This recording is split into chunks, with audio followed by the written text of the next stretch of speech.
안녕하세요, 앨런입니다. 오늘은 제가 좀 특별한 장소에 와 있는데요. 그동안 그 유튜브 동영상 촬영할 때 스튜디오를 활용하거나 아니면은 뭐 집이라든지 사무실이라든지 다양한 장소를 좀 활용했는데요. 뭔가 좀 부족함이 늘 느껴져서 고민이던 차에 제가 즐겨 이용하던 반도 강남 매장에 유튜브 전용 그 스튜디오가 생겨서 오늘은 이곳에서 촬영을 하게 됐습니다. 일단은 공간이 유튜브를 잘 촬영할 수 있도록 조명이라든지 여러가지 세팅이 되어 있어서 굉장히 마음에 들고요. 오늘 촬영한 뒤에 또 소감을 다시 이야기하도록 하겠습니다. 오늘은 제가 필름 카메라에 대한 또는 필름 사진에 대한 이야기를 좀 더 해보려고 합니다.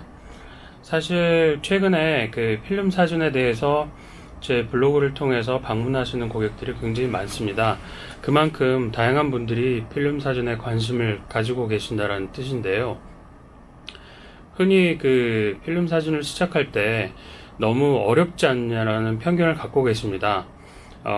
그래서 오늘은 그 필름 사진이 크게 어렵지 않다는 이야기를 드리려고 하는데요.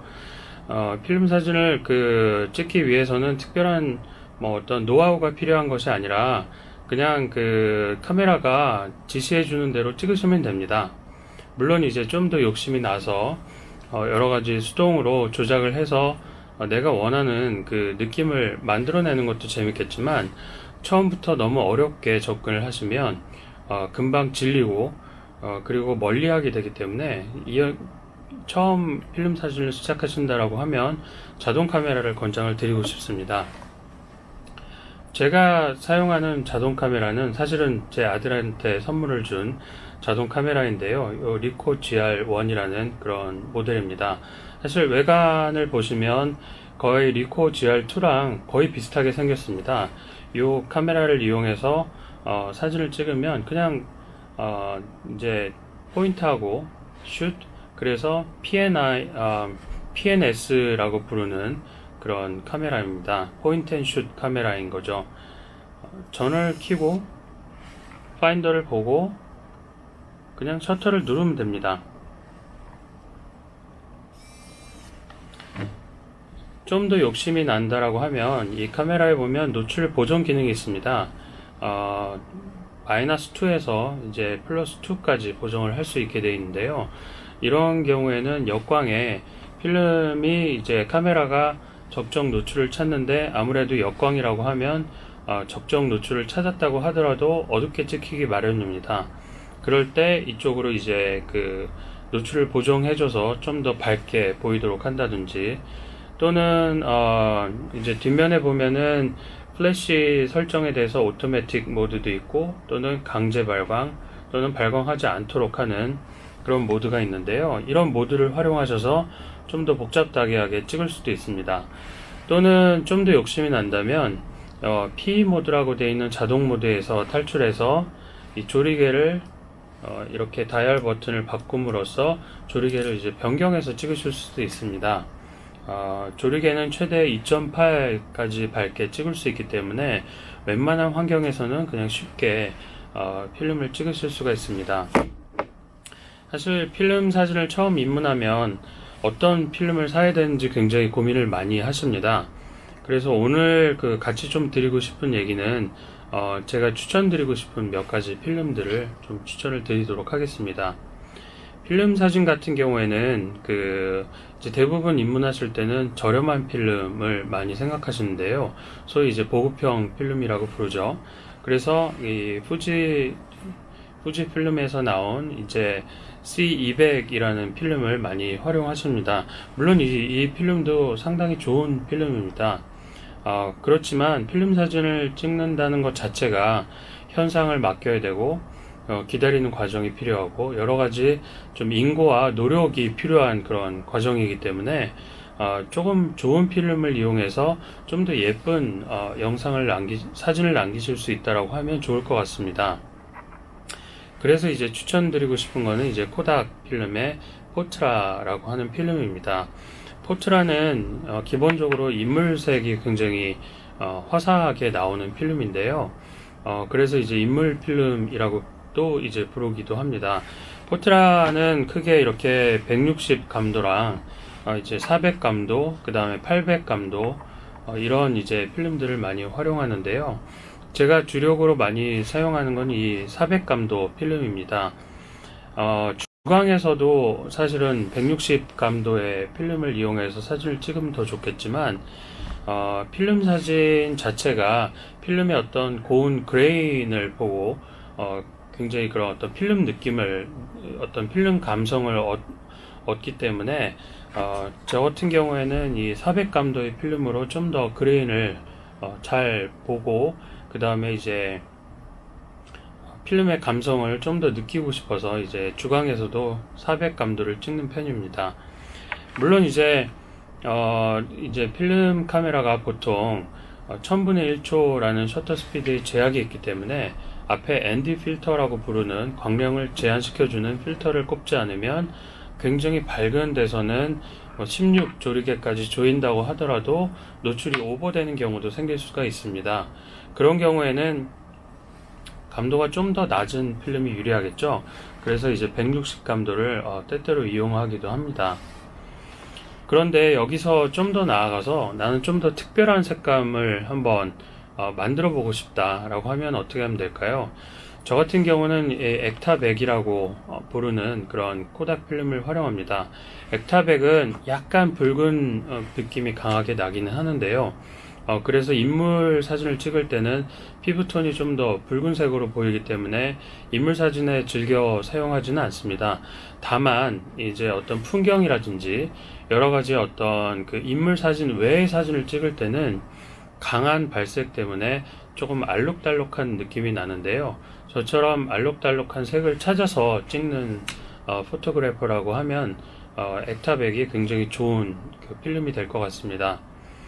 마지막으로 오늘 추천드리고 싶은 거는 이 프로비아라고 부르는 슬라이드 필름입니다.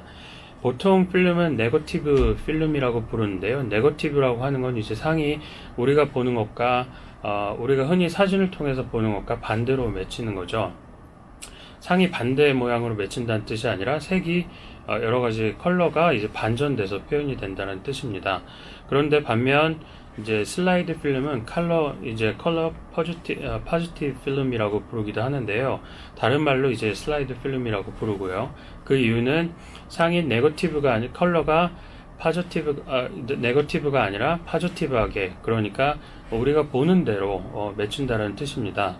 그래서 슬라이드 필름은 실제 현상을 하고 나서 필름 스트립 자체를 이렇게 조명에 비추어 보면 굉장히 그 어떤 영화를 보는 듯한 느낌이 드는데요. 특히 어떤 루페 같은 걸로 확대해서 보면은 좀 더 재미가 있습니다. 그래서 이제 슬라이드 필름을 가끔 종종 찍기는 하는데요.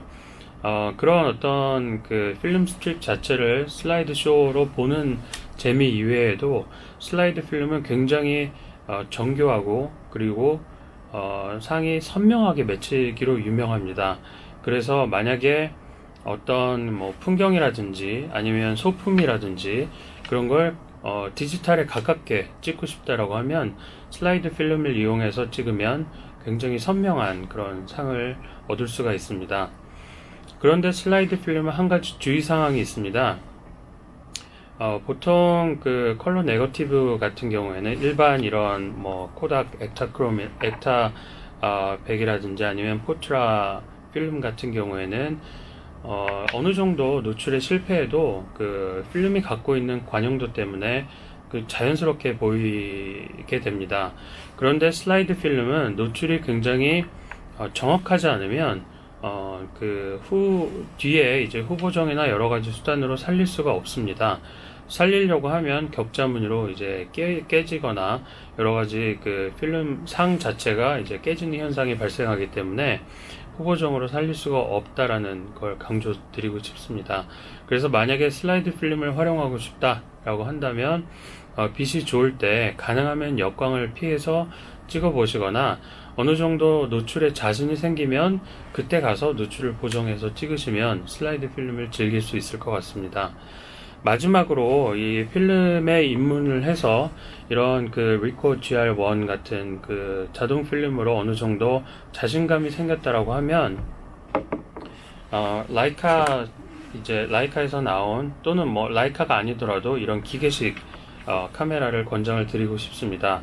기계식 카메라는 이 조리개도 이제 수동으로 조정을 하고, 셔터 스피드도 수동 조정을 하고, 이제 노출에 맞춰서 포토그래퍼가 알아서 찍어야 되는 그런 전부 수동 카메라입니다. 카메라 내에 노출계가 내장이 되어 있기 때문에 별도 노출계를 들고 다닐 필요는 없지만, 매번 이 카메라를 보면서 노출을 맞추고 찍는다고 하면 사진 찍는데 굉장히 많은 시간이 걸리겠죠. 그래서 어느 정도 노출에 대한 감이 생기지 않으면 사진을 빨리 찍기는 쉽지 않습니다. 그런데 사람은 적응의 동물이라고, 여러 번 이 이제 기계식 필름 카메라를 찍다 보면 지금 실내 같은 공간이나 또는 외부에 나갔을 때 자동으로 이 정도면 어느 정도 셔터 스피드를 맞추고 조리개는 어느 정도 해야 되겠구나라는 감이 생깁니다. 그러면 거기서부터 미세하게 어떤 노출을 조정해서 빠르게 이제 셔터를 누를 수 있게 됩니다. 오늘 조금 장황하게 여러 가지 이야기를 드렸는데요. 필름 첫 요약 드리자면, 필름 사진은 어려운 게 아니다. 뭐 어떤 분들은 현상소나 여러 가지 공간이 많이 없어졌기 때문에 필름 사진을 찍기 어렵다고 하지만, 저 같은 경우에는 그 충무로에 있는 현상소에 우편으로 그 현상을 맡기고 또 스캔을 받고, 또는 때때로 필름 인화까지 하는 서비스를 받고 있습니다. 물론 직접 찾아가도 되겠지만 바쁘다고 하면 얼마든 택배 거래로 주고받을 수 있기 때문에 필름 사진이 이제 어렵다, 또는 주변에 현상소가 없다, 이런 어떤 이유로 필름 사진을 시작하지 못한다고 하면 좀 생각을 바꿀 필요가 있을 것 같습니다.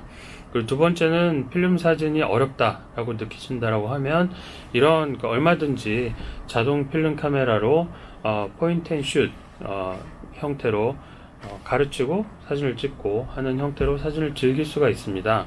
그렇기 때문에 이제 필름 사진에 대해서 입문하는데 큰 어떤 기술적인 장벽을 느낀다라고 하면, 그런 장벽은 이런 자동 카메라로 충분히 커버할 수 있다는 점을 강조드리고 싶습니다.